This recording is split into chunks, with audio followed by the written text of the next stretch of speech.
ویسے صاحب ہمارے سامنے ایسی خبریں ڈیلی بیسس پر آتی ہیں جس سے ہمیں پتہ یہ چلتا ہے کہ انڈیا کتنی بڑی اکانومی بن چکا ہے، بننے جا رہا ہے. اسی کے ساتھ ٹریڈ کتنی کنٹریز سے ہو رہی ہے، پاکستان اور انڈیا کے ٹریڈ کے ساتھ کیا آگے ہونے جا رہا ہے، ہوگا نہیں ہوگا. لیکن اس وقت سر میرے سامنے جو دو خبریں ہیں وہ ہمیں یہ بتاتی ہیں کہ دنیا میں اس طریقے سے انڈیا کا انفلوئنس بڑھ رہا ہے. سر ایک تو یہ کہ سری لنکا نے جو ہمبن ٹوٹا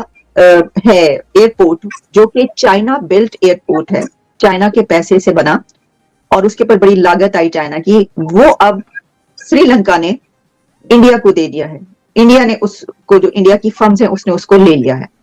اور اس سے پہلے ہم نے دیکھا کہ دنیا کے کئی ایک کنٹریز، سیورل کنٹریز جہاں پر انڈیا نے پورٹس لی ہیں اور وہاں پر ان کا کافی انفلوئنس بڑھ گیا ہے. اسی طریقے سے سر ایک اور ڈیل بھی میرے سامنے آ رہی ہے جو کہ عمان کے ساتھ انڈیا کی ٹریڈ ڈیل ہے، اور اس کے اندر ویسے تو $13 بلین سے کم تھی ٹریڈ، لیکن اب جو ٹریڈ ڈیل آ رہی ہے اس کے اندر اس سے بہت بڑھ جائے گی. تو عرب کنٹریز میں بھی جو انڈیا کا انفلوئنس ہے وہ بہت بڑھ گیا ہے. تو سر اس کی کیا سگنیفیکینس آپ دیکھ رہے ہیں کہ صرف ایک بڑی اکانومی ہی نہیں بلکہ دنیا کے جو اس وقت اسکیل ہے اس پہ انڈیا ایک ایسی بڑی طاقت بن چکا ہے، اور یہ جو سٹیپ سے ان سے بن رہا ہے کہ پھر پاکستان کے ساتھ کمپیریزن تو بہت دیکھیں جی، یہ جو بات آپ کر رہی ہیں اس دوڑ میں پاکستان کہیں آتا ہی نہیں ہے، نہ اس کا کوئی ذکر ہے اور نہ اس طرح کی کسی بھی جو ہے وہ سٹوری میں پاکستان کسی طریقے سے کوئی انٹرسٹ شو کر سکتا ہے. یہ تو آپ بات کر رہی ہیں کہ انڈیا جو ہے وہ جو ہے اپنا انٹرنیشنل جو اس کی ایکسپینشن ہے اپنی ایکسپرٹیز کے حوالے سے یا مینجمنٹ کے حوالے سے وہ شو کر رہا ہے، جس کی وجہ سے وہ مختلف جگہوں پہ جو ہے وہ ٹیک اوور کر رہا ہے، خواہ کوئی ایئرپورٹ ہو، پورٹ ہو یا دوسری جو ہے وہ اس طرح کی جو اسپیسیز ہیں. تو اس میں وہ شو کر رہے ہیں اپنی ایکسپرٹیز اور اپنی کیپیبلٹی اس طرح کی چیزوں کو رن کرنے کے لیے. تو پاکستان کا تو ظاہر ہے اس میں اس لیے ذکر نہیں آ سکتا کہ پاکستان خود اپنے اندر اپنی جورسڈکشن میں اداروں کو رن کرنے میں برے طریقے سے ناکام ہو گیا، جس کو اگر آپ ایک ایک کر کے دیکھیں تو آپ کو حیرت انگیز قسم کی سچویشن جو ہے وہ نظر آئے گی. جو بلینز آف ڈالرز کی ایسٹس یا جو ان کی فیسلٹیز تھی، جیسے اسٹیل مل ہے یا اس طرح کے جو ادارے ہیں، وہ مکمل طور پہ گورنمنٹ سبسڈیز پہ یا گورنمنٹ کی طرف سے ٹوٹل سپورٹ جو ہے اس کی وجہ سے چل رہے. اس میں جو ہے وہ کامیاب ترین ادارے جو بار بار قرار دیے جا چکے ہیں ان سے لے کے تو پی آئی اے تک جو ہے وہ شامل ہے، جس میں کہ ہر سال یہ بڑی کلیئرٹی کے ساتھ ان کے جو اکاؤنٹنٹ ہیں اور آڈیٹر جنرل ہیں وہ یہ رپورٹ دیتے ہیں کہ اتنے بلین روپی جو ہے وہ اس میں ضائع ہو گیا، جو گورنمنٹ نے ٹیکس پیئر کے پیسے سے محض اس لیے دیا تاکہ یہ ادارے رن کرتے رہیں. تو اس سے جو مس مینجمنٹ ہے اور جو ایکسپرٹیز کی کمی ہے وہ تو ملک کے اندر جو ہے وہ ظاہر ہو رہی ہے، جس کے نتیجے میں اب یہ اپنے اثاثے جو ہیں ان کو اونے پونے داموں جس کو آپ کہتے ہیں بیچنے کے چکر میں ہیں، وہ اب فار سیل ہیں. یہ جو پرائیویٹائزیشن کے نام پہ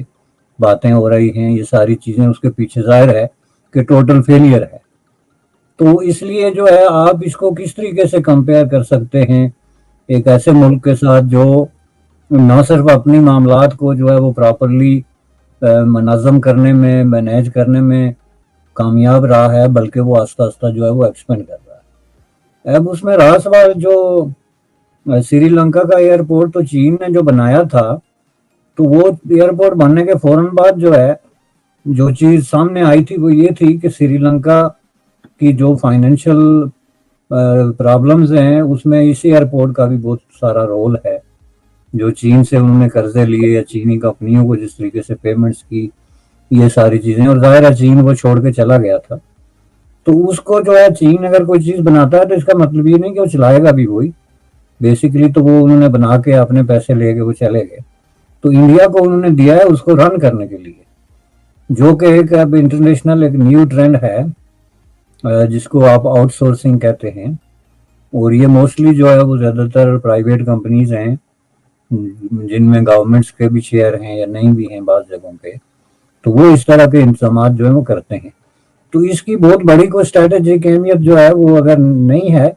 لیکن اس حد تک بہرحال یہ ایک امپورٹنٹ ایونٹ ضرور ہے کہ ایک جو فائنینشیل جو ڈیولپمنٹ ہو رہی ہے اور جو اچیومنٹس ہو رہی ہیں انڈین پورٹ فولیو میں، اس میں دن بہ دن جو ہے وہ اضافہ ہوتا جا رہا ہے۔ اسی طرح آپ کی جو بات ہے جو ٹریڈ ایگریمنٹس ہیں عرب ملکوں کے ساتھ جو ہوئے ہیں یا ہونے والے ہیں، تو وہ تو سٹوری بالکل دوسری ہے، چونکہ بنیادی طور پہ جو گلف سٹیٹس ہیں اسپیشلی عرب کی، ان کی جو ویلتھ ہے اور ان کی جو پرچیزنگ پاور ہے،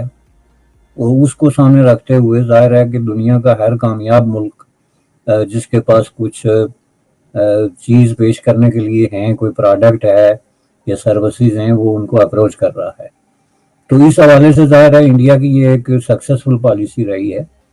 کہ انہوں نے بہت حد تک سب سے پہلے تو وہاں کی لیبر مارکیٹ میں اس نے پاکستان اور بنگلہ دیش کو پش بیک کیا، اور اس کی جگہ جو ہے وہ انڈین سپیس جو ہے وہ بڑی ہے۔ اس کے بعد انہوں نے پاکستان کے حوالے سے عرب دنیا میں ایک جو خاص قسم کا انفلوئنس تھا اور ایک اینٹائی انڈیا ایک جو ماحول موجود تھا اس کو ختم کر کے، تو انہوں نے بڑے بڑے معاہدے کیے، بڑے بڑے ٹریڈ ایگریمنٹ کیے، جس میں ٹریڈ اور انویسٹمنٹ دونوں طرف سے جو عرب کنٹریز نے انڈیا میں کومنٹ کیا اور جو انڈیا نے عرب کنٹریز میں کیا۔ تو یہ ایک ہیوج قسم کی ڈیولپمنٹ ہے اکنامک جو اچیومنٹس ہیں انڈیا کے حوالے سے اس میں، اور ظاہر ہے کہ اس میں پاکستان بھی اس میں بھی کہیں نہیں آ سکتا، چونکہ اکنامک اچیومنٹ تو بڑی دور کی بات ہے۔ پاکستان جو ہے وہ an example of economic disaster کے طور پہ ایک کلاسیکل ایگزامپل اس وقت بن گیا ہے، اور ایک ایسا ملک جس کی اکانومی صرف اس بنیاد پہ رن کر رہی ہے کہ آپ نے $2 بلین جو ہے وہ لینا ہے نیکسٹ 2 منتھس اور $2 بلین پے کرنا ہے نیکسٹ 2 منتھس، جو کہ قرضہ لینا ہے اور قرضے پہ انٹرسٹ دینا ہے، اور جو ڈے ٹو ڈے یعنی جو زندہ رہنے کا ایک تصور ہوتا ہے one day at a time, اس پہ جو ہے وہ پاکستان رن کر رہا ہے۔ تو اس کے ساتھ ظاہر ہے کوئی اس طرح کے کہاں معاہدے ہوں گے اور اس طرح کی اپرچونیٹیز کہاں ہوں گی۔ پاکستان نہ اس پوزیشن میں ہے کہ کسی ملک میں انویسٹمنٹ کر سکے، اور نہ اس پوزیشن میں ہے کہ کسی ملک کو اس قدر ٹرسٹ اور کانفیڈنس دلا سکے کہ وہ پاکستان میں جو ہے وہ انویسٹمنٹ کریں۔ جیسے کہ آپ نے دیکھا کہ سعودی عربیہ کے ساتھ وہ اسپیشل اکنامک کونسل کی جو ہے وہ مداخلت کے باوجود، جو کہ ایک طرح کا اسٹیبلشمنٹ کی طرف سے ایک واضح قسم کا مینڈیٹ ہے، اس کے باوجود جو ہے وہ سعودی کمپنیاں اس طرح کی انویسٹمنٹ میں جن کو واضح طور پہ ان کے لیے بڑے بڑے انسینٹیوز ہیں، بہت بڑا بڑا منافع ہے، بہت بڑے بڑے پریویلیجز ہیں، جو کہ نارملی کسی بھی بزنس میں کہیں بھی انٹرنیشنلی آپ کو اویلیبل نہیں ہے، نہ کوئی ملک آپ کو دے گا۔ تو اس کے باوجود بھی وہ بڑے کیئرفلی آگے بڑھ رہے ہیں، اور وہ ابھی تک انہوں نے کوئی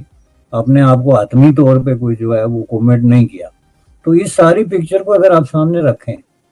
تو اس میں جو ہے وہ کسی بھی طریقے سے انٹرنیشنل مینجمنٹ میں، گڈ اینڈ سروسز میں، امپورٹ اینڈ ایکسپورٹ میں، ٹریڈ اینڈ انویسٹمنٹ میں پاکستان نہ کسی ایکویشن میں آتا ہے، نہ انڈیا کے ساتھ اس کا کوئی مقابلہ ہے۔ انڈیا تو مجھے امید ہے کہ یہ ویڈیو آپ کو پسند آیا ہوگا۔ ویڈیو پسند ہے تو پلیز ہمارے یوٹیوب چینل کو ضرور سبسکرائب کیجئے۔ اسی پرکار کا بھوشیہ میں ویڈیو دیکھنے کے لیے چینل کو سبسکرائب کیجئے۔ ہمارے اس یوٹیوب چینل پہ آپ کو اس سے بھی زیادہ انٹرسٹنگ ویڈیو بھوشیہ میں دیکھنے کو ملتا رہے گا، تو پلیز ہمارے یوٹیوب چینل سوچ ٹائمز کو سبسکرائب کیجئے، ویڈیو کو لائک کیجئے، اس ویڈیو کو اپنے دوستوں کے ساتھ ضرور شیئر کیجئے۔ نمسکار، پھر ملیں گے اگلے